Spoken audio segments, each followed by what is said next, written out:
Hey, what's up Moralis community? Welcome to another Moralis Blueprint. This week, learn how to unleash the power of artificial intelligence, creating your own AI NFT minter. So at the end, we are going to have a project like this. First, let's get started by connecting our MetaMask wallet. At any prompt here, for example, an elephant on the jungle, let's click on generate. This is going to call Stable Diffusion API and generate an image for us. Once the image is done, if we like it, we can click on Mint NFT.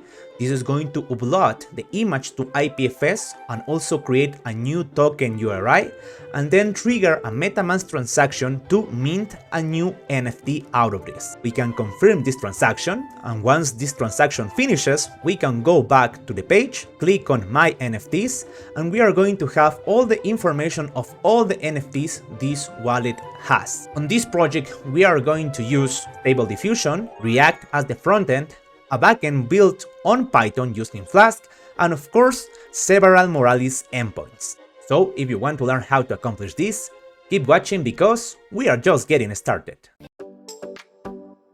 What's up YouTube, my name is Vasily, your Web3 instructor from Latin America, Ecuador. I've been building on the space since 2020 with cool crypto projects. In my free time I really enjoy singing and playing the guitar, and if the time is good, I like to go out and take some meditations. But enough about me, let's go back to the video and start building.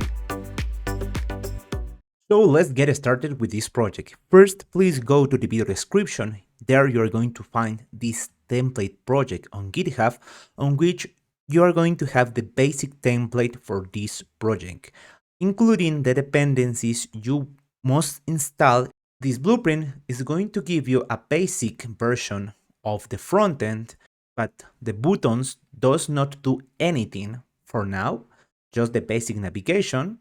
And also you are going to have a structure like this one. We are using Brownie as the smart contract development framework, so we already have here the configuration we need because we are going to use Open Zeppelin standards. We have the backend folder on which we have the .m example and also a basic Flask app. And on the frontend folder, we are going to have all the things I already showed you for the frontend. So first thing first, let's get started with the actual generation of the images using Stable Diffusion. There are several ways to do this. One of those is to create your own Google Colab on which you are going to run your artificial intelligence model and then create a server on it. And the easiest way, which is using an API. So first, go to dreamstudio.ai/generate and click on log in. If you don't have an account, create one. I'm going to log in using Google. Once you have logged in, you will have something like this, on which you can just put here any prompt you want. Let's use the default one and click on Dream. This is going to start generating a new image. And as you can see here, we have 4 responses. But of course, we don't want to use this page, but we want to integrate these capabilities on our own website. So if you click on your profile picture, you are going to have access to your API key, including the information of the credits you have. It seems I can generate more than 900 images for free right now. This is the API key we are going to use to connect to Stability AI and generate our own images using our own web page. So first thing first, copy this API key, accept the API terms of service, and go back to the project template on the code. Here on the backend folder, you're going to find this .env example. Please rename it to just .env and paste over here your key. Remember, this is sensitive information, so don't share this with anyone. Once you have it, go to the app.py, on which we already have a really simple Flask server or configuration for the server. Also, don't forget to install the prerequisites listed on GitHub. And now let's consume that API key here on the Flask server. For that, please go to the stability.ai documentation. Don't worry, you are going to have this link on the description. And under text to image, we are going to have an example of how we can start creating our own images using this API. Fortunately, stability.ai provides us the Python code we need to run this. You can actually copy and paste this to check out if this is working properly. I'm just going to make some little modifications in order to be able to work using this Flask server. Here, let's create first a new root called generate. This root is going to have a new view or function called create. And inside of here, we are going to have the prompt as our argument parameter. So requests.args.get prompt. Remember, this prompt is going to come from the frontend. Then, based on the code provided by stability.ai, I'm just going to copy all this response and this JSON format over here. This is going to use an API host, an engine ID, an API key, and of course, I'm replacing the default prompt with the prompt which is going to come as the petition. Also, we can set up here some parameters. The more steps we add here, the more complex and detailed is going to be the image, but also it's going to take longer to generate. Also, we can modify the height and the width of the image. So we don't have these variables yet, the API host, the engine ID, and the API key. So let's add all those. First of all, let's use the default engine ID recommended by stability.ai. Again, I'm just copy and pasting from stability.ai here, this engine ID. And now let's add the API host and the API key. The API host is going to come from the .env file if we have one. Otherwise, we are going to use the default. And the API key is going to also come from that .env file. Remember, that's why I asked you to paste on this .env file your stability API key. Now, using this response, we already have everything we need to generate an image. Let's add some verification in case this does not work properly, an exception. And now let's copy this part, paste it over here, put here inside of that function. And here is asking for us to have a folder called out. So let's create one. And if everything goes fine, we are now able to ask for stability AI API key to generate an image for us. So let's go to our terminal, run this using Python app.py. This is going to run our server on this port. So let's copy this, go to Postman, paste that URL over here, and put here the endpoint. We already know the endpoint is called generate. Let's copy this, paste it on Postman, and then we need to send the prompt. So let's say prompt, and the value is going to be a delicious cake. And click on send. This is going to send the request to the server. And of course, we are going to have an internal server error. And the reason is because here the endpoint is not returning anything. It's just creating a new image on the out folder.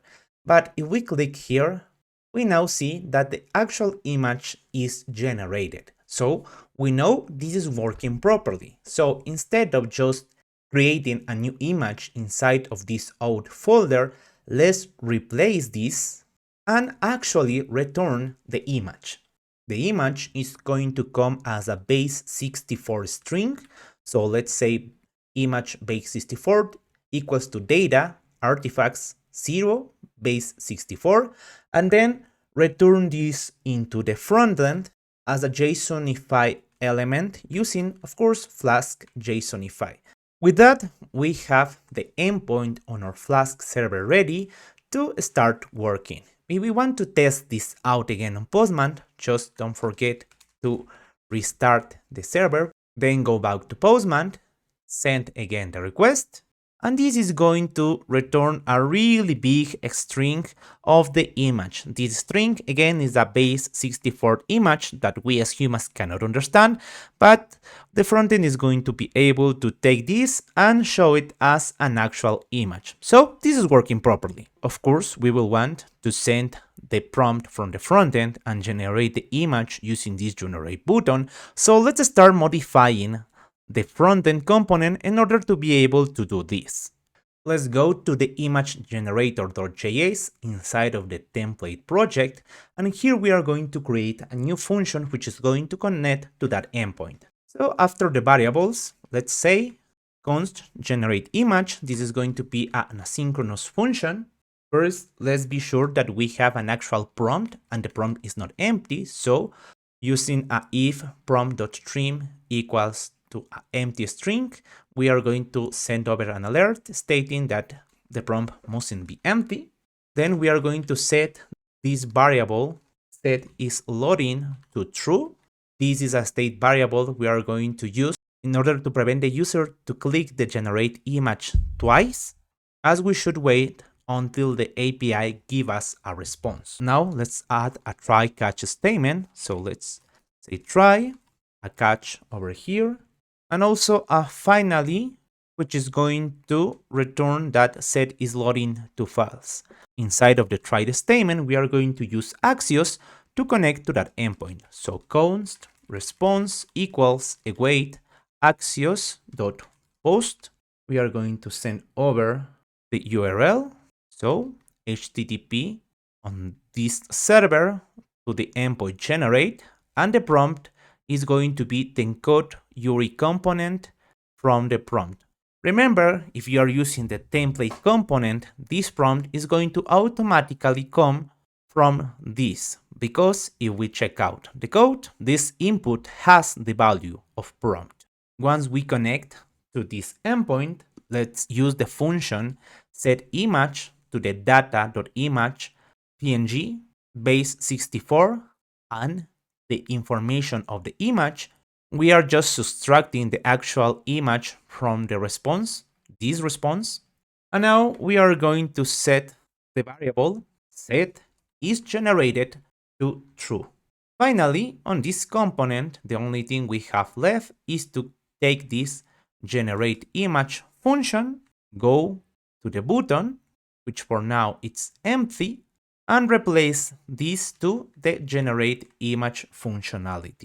If we say all of this, everything should be working now. So let's test this out. Let's go to the page, put any prompt over here. Let's say a chocolate cake, and click on generate. This is going to change to loading, and now we should wait until receive the image. And this is it. We have now a way to generate our own AI images inside our project. Now we must add a button to be able to mint a new NFT, and also a button to delete the image if we don't like the response. So let's do that. Here on this empty tag, let's create a new button. Let's say mint NFT, save this, and also create another button which is going to use some Google fonts to have a trash can. So let's paste this. This button is going to have the reset image functionality we already have on the template, and is going to use this remove button styles. If we save this and go back to the page, we now are going to have this trash can and this new mint NFT button. So let's click on the trash can. This is going to remove the image and also clean the prompt. And now we are able to generate a new image. Let's say again, for example, a banana split. Let's click on generate. And it seems I made a typo, but it makes its best effort to generate a new image. So now, how we are going to mint this NFT? For this, we are going to need several things. First of all, a NFT contract.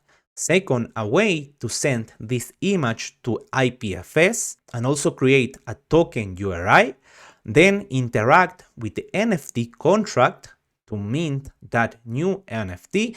And of course, we need to add the functionality to connect the wallet to this web page.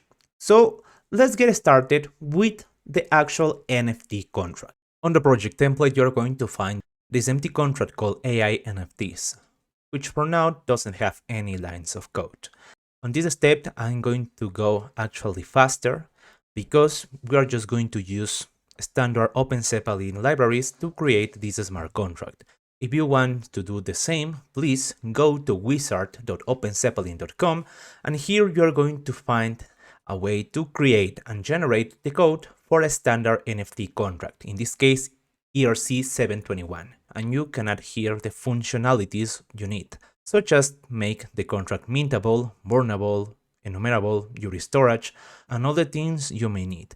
This is going to automatically add the imports required by OpenZeppelin and also put all the override functions required by Solidity. In this case, I'm going to use this same logic to create my own smart contract. So first of all, declare the license and the Solidity version, then paste all the imports we are going to use from OpenZeppelin. After that, let's declare the contract, which is going to be AI NFTs, and is going to be ERC-721 Euro storage, ownable, ERC-721 royalty, and ERC-721 enumerable. Let's close this out.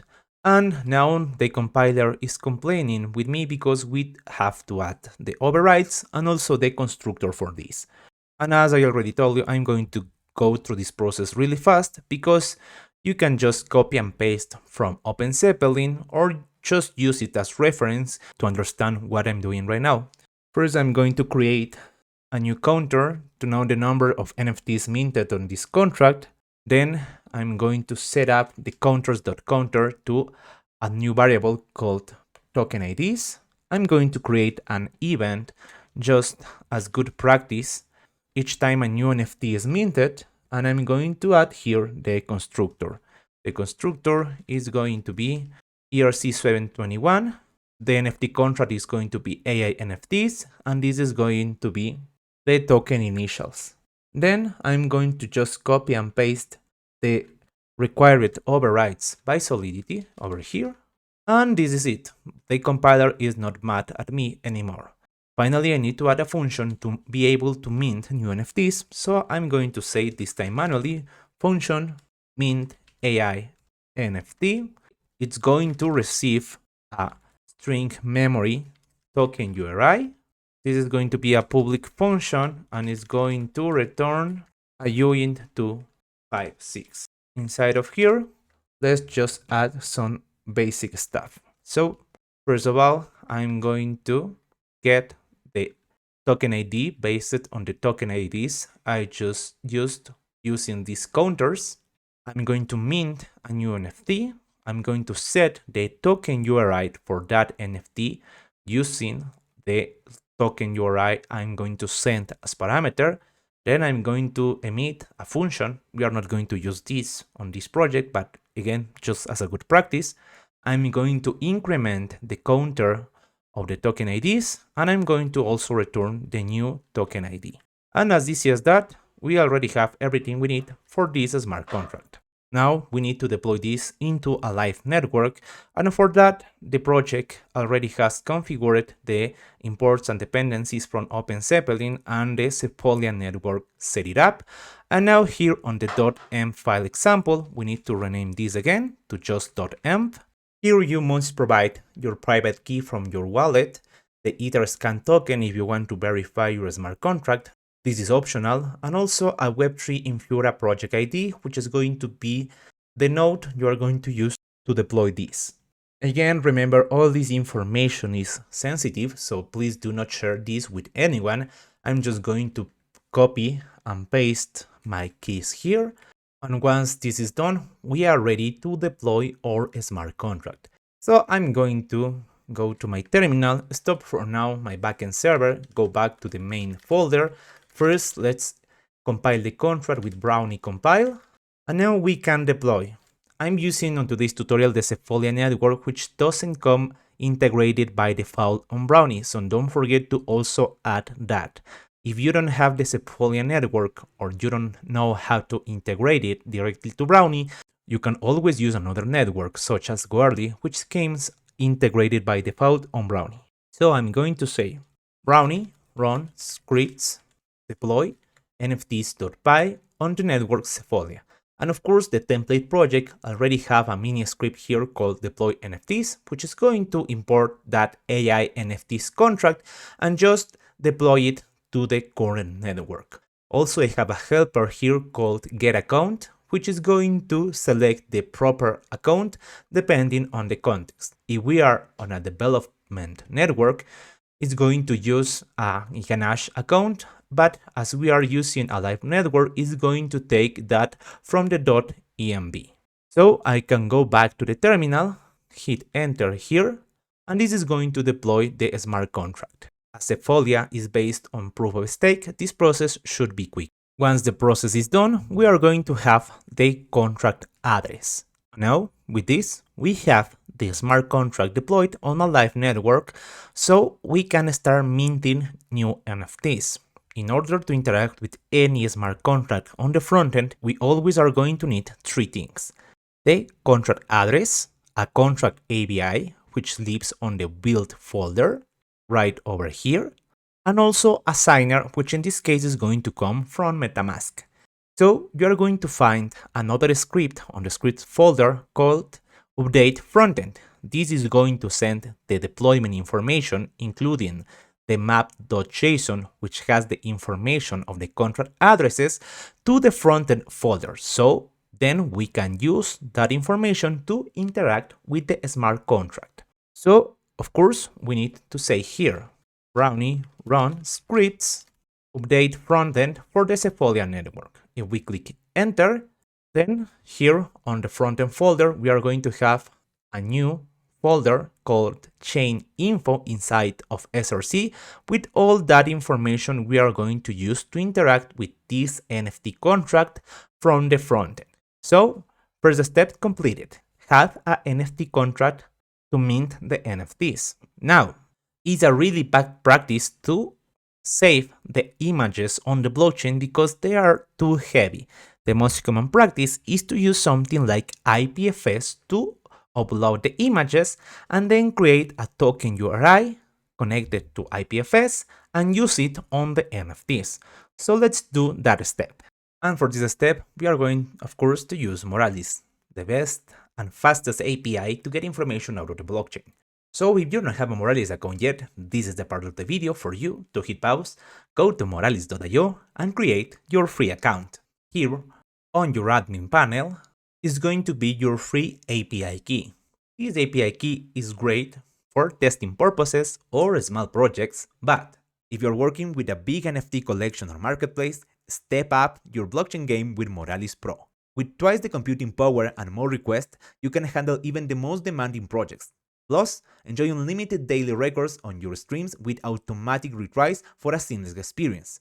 And with more replays and longer retention for your historic streams, you'll never miss a beat. Don't settle for basic, upgrade to Moralis Pro today and take your projects to the next level. So I'm going to copy mine, go back to the code, and here on the backend folder into .env, I'm going to paste it over here. Let's save this. And in order to upload the image to IPFS and then create the token URI, we are going to use the Moralis endpoint upload folder to IPFS, which is compatible with a lot of different programming languages, but as we are using Python today, let's keep using that. So here on my app, let's create a new route.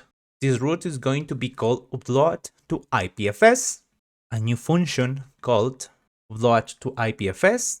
This post method requires the content of the image. In this case, this content is the base 64 image we are getting from the frontend.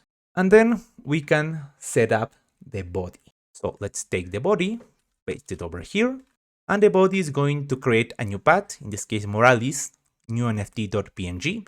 We can actually take and put any name over here, but for this video, let's keep on new nft.png, and the content is going to again come from the frontend as that base 64 image.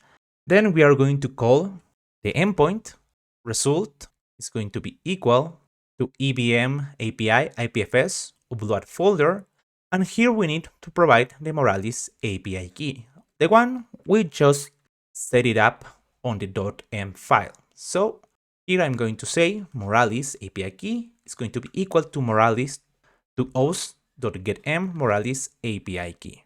And the body is going to be the body with the information. So we need to just return the result.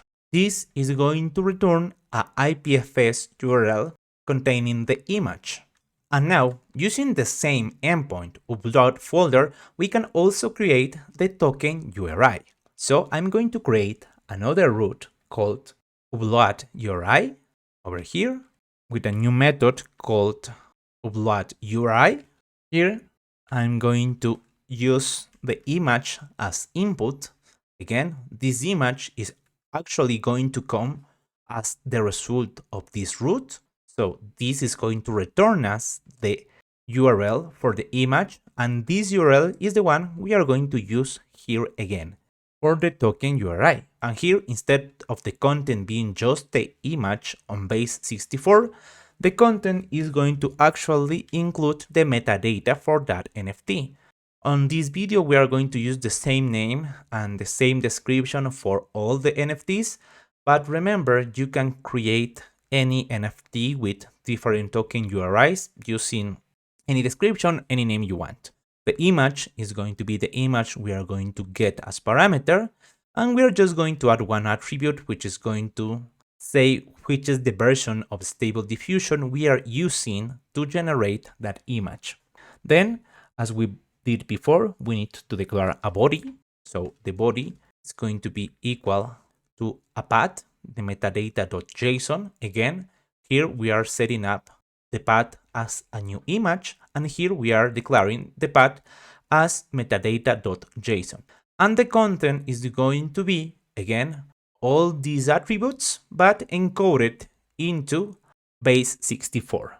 We are going to connect to the same endpoint, upload folder, sending our API key and the body, and finally returning that result. So with these two endpoints, first we are going to be able to send the image to IPFS and then create a token URI using that image and adding some metadata. So let's test this out. Remember, on the image generator, we have this button called Mint NFT. And we could add all the functionalities here, but it would make this component really large. So instead, let's use another component. Here I have another empty component called Mint NFT, which has some basic imports. So let's use this out. So inside of the button, let's first create a new function called handle mint. This is going to firstly upload the images to IPFS and then trigger the mint function on the smart contract. And inside of the function, first, as a good practice, let's create a try-catch statement and let's go through the process. The first step is going to be upload that image to IPFS. So let's connect to that endpoint. As the image we are rendering on the image generator comes in this format, data.image/png base 64, we are going to just take the base 64 code from that image. So I'm going to say here that the request body is going to be that image, which is going to come as parameter on this component dot replace, and I'm going to replace all that first initial information with just an empty string. So at the end, we are going to just have the code we need, which is going to be the base 64 code. Then using Axios, we are going to connect to that endpoint. So IPFS response await axios.post. Let's connect to the endpoint we want. We just created the one called upload to IPFS. Here we need to send the information, and the information is going to be the request.body. So let's use JSON to send that information, json.stringify request body. And we need to send some headers because it's a good practice, and also we are going to specify the type of information we are going to send. The headers are going to just be the application/JSON. After that, using the response, in this case the IPFS response, we are going to get the data of the path. The path is going to be the URL on which the image was stored. Just to be sure this process went through correctly, let's add a console.log of that image path, of that response. And then Once we have the image URL, we can also create the token URI. So let's say step number 2, upload the URI, and it's going to be the exact same process. Basically, I'm going to use Axios again to create a URI response on which we are going to connect to that endpoint, upload URI, sending the image, and the image is going to be the image path we are just getting on the last request. And also let's console.log this response in order to know if everything worked properly. After that, the third step is going to be to actually mint the NFT. But we are going to wait to do this because we need to add more things into our code in order for this to work. So for now, let's just test if this is working properly. If we are actually sending over the information to IPFS, generating the image URL, and then the token URI. So for now, we just have this function and we need to return something. So let's say return a button, which is going to trigger this handle mint function. So I'm going to say here, return button. On click is going to use that handle mint function. And I'm sending some styles just to make the button to look nicer. So in the image generator, first be sure you are importing the NFT button, but on the template we already are, so you don't have to worry about that. And here I'm going to use, instead of this mint NFT button, I'm going to use that component. So mint NFT button, and I'm going to send the image as parameter and also add the specific styles. If everything goes fine, if we return to the web page, we are going to have this blue button, which is going to be able to upload this to IPFS. So remember, we stopped our server to deploy the contract, so let's go to the backend folder, clear the console, and now let's say python app.py. Now our server is running again. Now we can test this out. So let's go back to the web page, open the console over here, and click on Mint. And we are having two responses. The first one is the image URL. So let's copy this, paste it on a new tab, remove the quotes. And it seems this is working properly because we are uploading this image successfully to IPFS. And then we have another response on the console. Let's check that out. As we are using the same endpoint, it's going to have the same structure, but here we are getting a different link. So let's test this out also. Remove the quotes, hit enter, and we are getting this JSON token URI with the name, the description, and all the metadata, and also the image, which is pointing to this link over here, which is also the same image. So, okay, this is working. We have the image on IPFS, we have the token URI. Now we are ready to interact with that smart contract we created and start minting new NFTs. But remember, in order to interact to a smart contract, we need three things: the contract address, which is on the map.json, the contract API, and also a signer, which is going to be the wallet sending the transaction. That signer is going to come from MetaMask. And for now, our application doesn't have the capabilities to take that because the connect wallet button does not do anything. So before start minting the new NFTs, let's add functionality to this connect wallet button in order to be able to get the signer. So on the hooks folder, you are going to find a new hook called connect wallet. And here we are going to use ether.js to connect to MetaMask. So first, let's declare some state variables, such as a variable to verify if the wallet is already connected, the count, and the signer. Then let's define a function, which is of course going to be asynchronous, called connect to MetaMask.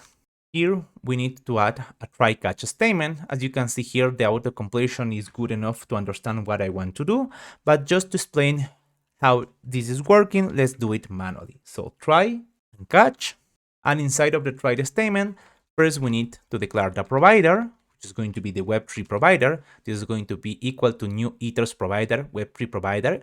window.ethereum. This is going to be the MetaMask wallet. Then we need to declare an account. So const account is going to be equal to provider.send. It requests accounts. This is going to request the accounts of that wallet. And then the signer is going to be the account on the index number 0. Then we can use these state variables we just created to assign the account designer and if the connection is true or false. And then to finish this hook, we can just return all those variables, including the function. So return is connected, account signer, and connect to MetaMask.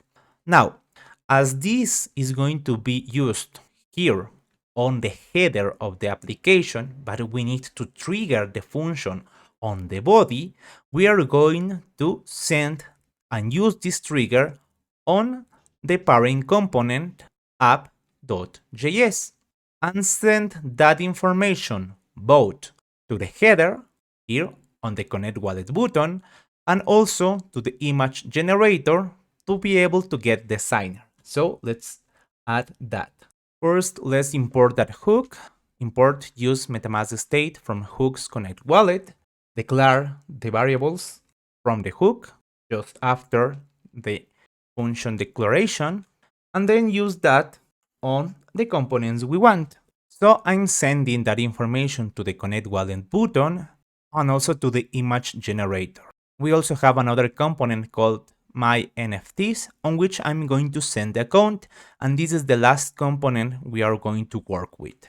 Additionally, I'm just letting the user to navigate to that my NFT components if the user is authenticated. It means if the wallet is connected, otherwise it would not have sense to do so. Once we import the hook and the connection wallet capabilities and sending over the variables and the function to the respective components, in this case the connect wallet button, we can go to the actual component and start using those functions. So on connect wallet button, I'm going to put that parameters I'm sending from the parent object is connected account signer and connect to MetaMask, and then modify this button to connect to the wallet and also change to disabled if is connected it's true. So inside of the function, I'm going to say over here, const handle click is going to first verify if we already connected, otherwise it's going to trigger that connect to MetaMask function, which lives on the hook.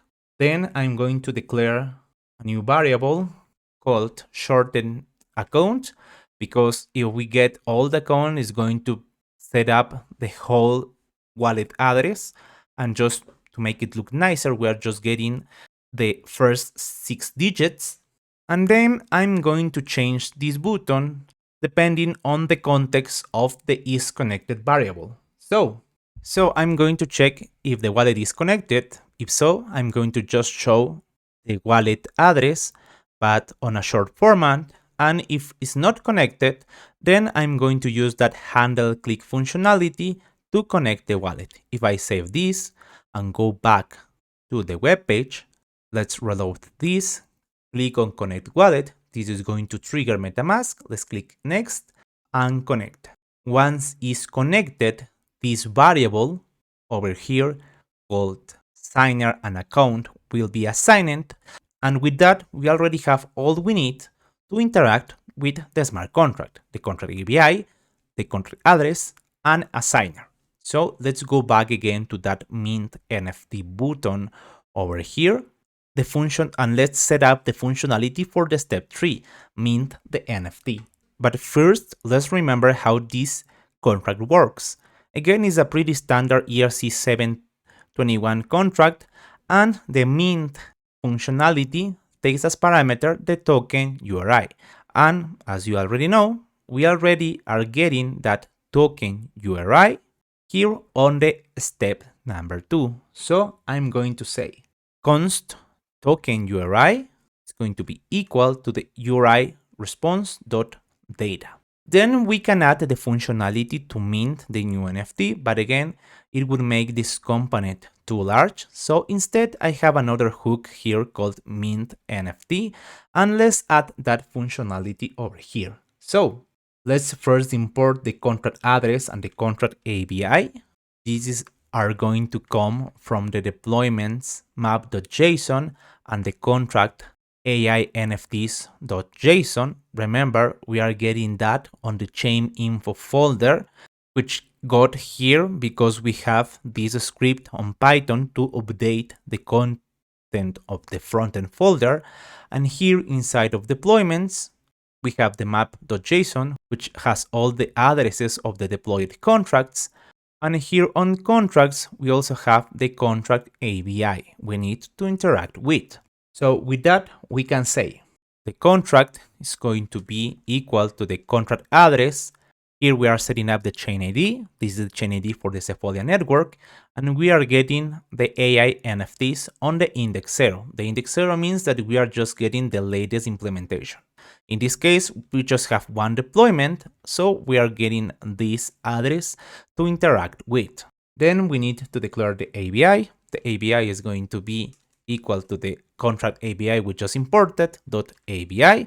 And with that, we can start using this. So let's say async function mint NFT. This is going to get as parameter the signer and the token URI. The signer is going to come from the parent component, so we don't need to worry about this. Let's add a try-catch statement, always as a good practice. And inside of the try-catch statement, let's declare an instance of a contract. So const NFT contract equals to new ethers contract, send over the contract address, the contract API, and the signer. And now let's create a new transaction. The transaction is going to trigger that mint AI NFT. And again, remember, this function requires the token URI. So let transaction is going to be await NFT contract.min AI NFT, sending over the token URI, and we are going to set up a gas limit. As always, any transaction on the blockchain which makes changes to the blockchain should have a wait statement until to wait some block confirmations, and then we are going to return that function mint NFT of this hook. And this is it. This is all this hook needs. So now we can go back to the mint NFT component and use that hook we already have imported over here. So I'm going to say await and use that function just after getting the token URI. So mint NFT, I'm going to send the signer and the token URI. Remember, the signer comes from the father component app.js, and this is it. This is the only thing we need to now mint a new NFT. So let's be sure we saved all the components and let's test this out. And I'm getting this error because even though we are importing that use NFT, we are not using it. So we just have to create a new variable which is going to use that hook just after the component declaration. So const mint NFT is going to be equal to use mint NFT. And also, as this component is requiring the signer as parameter, we also need to send that from the image generator.js. So signer is going to be equal to signer over here. This also means that we need to add this signer to the component declaration over here, image generator. Remember, all of this comes from app.js, which is the parent component of all of this. And here I'm sending the is connecting, the account, the signer, and the connect to MetaMask. Actually, on this case, we just need the signer and we don't need these ones, but I'm just sending all of them if you want to modify this later and add more functionalities. So let's declare also that on the image generator. So let's say is connected, account, signer, and connect to MetaMask. As you can see here, these are not used, and we are just going to use the signer. The signer, which we are sending over to this mint NFT button as parameter, and this mint NFT button again is using that signer into this mint NFT function. Let's save everything over here and let's go back to the web page. So let's generate a new image, for example, a chocolate ice cream. Let's click on generate, wait until the response from the Stable Diffusion API. Once we have the generated image, we can click on mint NFT. This is going to load this image to IPFS, create the token URI, and trigger the new transaction to mint that NFT. Let's click on confirm, and let's wait until that transaction goes by. So let's check this out on the Block Explorer, and it seems everything went fine. So we are now able to mint new NFTs with our AI generated images. So the last thing for us here is to be able to visualize these minted NFTs. So here I have this my NFTs root, which for now is empty. So let's render the information of that NFTs. For that, of course, we are going to use another Moralis endpoint. In this case, as we are using a small collection, we are going to use the endpoint get NFTs by contract and then filter the NFTs of this contract to the ones which belongs to the wallet address. So let's do that. Let's go back to the backend project, create a new root. This root is going to be called get NFTs. So let's put that root over here. Let's create a new function called again get NFTs. Here we are going to send the contract address, which we already know is going to come from that chain info folder we have over here. And then we need to send some params. I'm going to just add them all quickly, but remember, you can always check the documentation and see which are the ones you can send and what is the usage for each one of those. So in this case, I'm going to say params going to be equal the address of the contract. The chain is going to be the Sefolia network, which is the one I'm using for this project. I'm going to send the format as decimal. I just want to have a maximum of 30 NFTs because again, this is a really small collection. I'm not sending any cursor. The cursor works if you have multiple pages and you want to remember which are the latest index of the NFTs you got. And the most important part here is the normalized metadata, which is going to give me that metadata I set up here on IPFS on a JSON format. So I'm going to be able to take the image, the description, the name, and so on. Then we need to also create a new variable called result, which is going to call that endpoint EVM API NFT get contract NFTs. Again, this is coming directly from the Moralis documentation over here, get contract NFTs. And now we can return the result as a JSON. So return JSONify the result.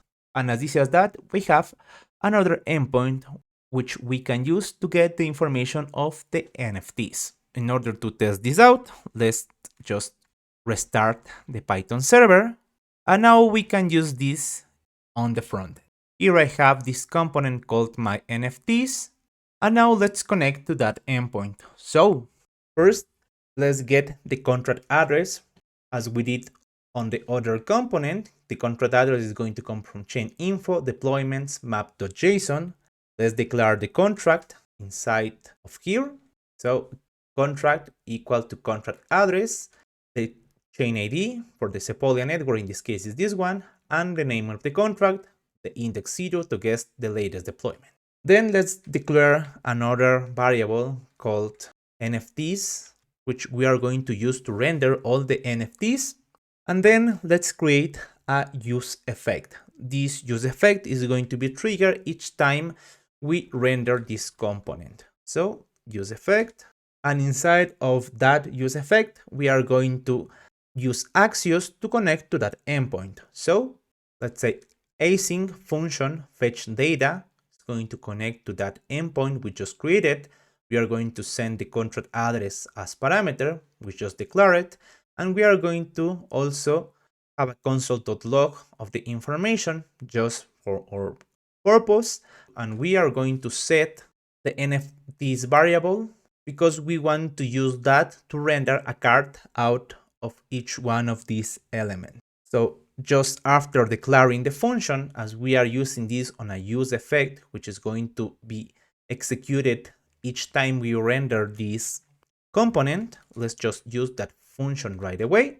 And now we can render a new card out of this element. So I'm going to create here a new variable called render NFTs, which it's going to use that NFTs variable.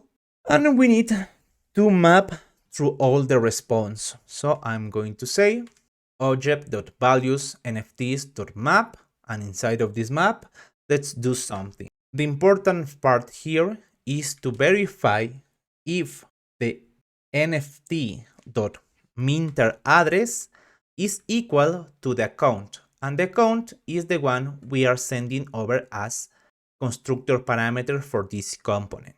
So here I'm just going to add a card for each one of these elements. Also, these cards are going to have its own styles, and I'm going to get the image, the name, the token ID, the description, the traits, all of this just to render a card for each one of the NFTs this collection has, and most importantly, the ones which are related to the wallet address which is connected to the application. So finally, I'm going to return a h1 stating my NFTs, and I'm going to use that rendered NFTs variable I just created.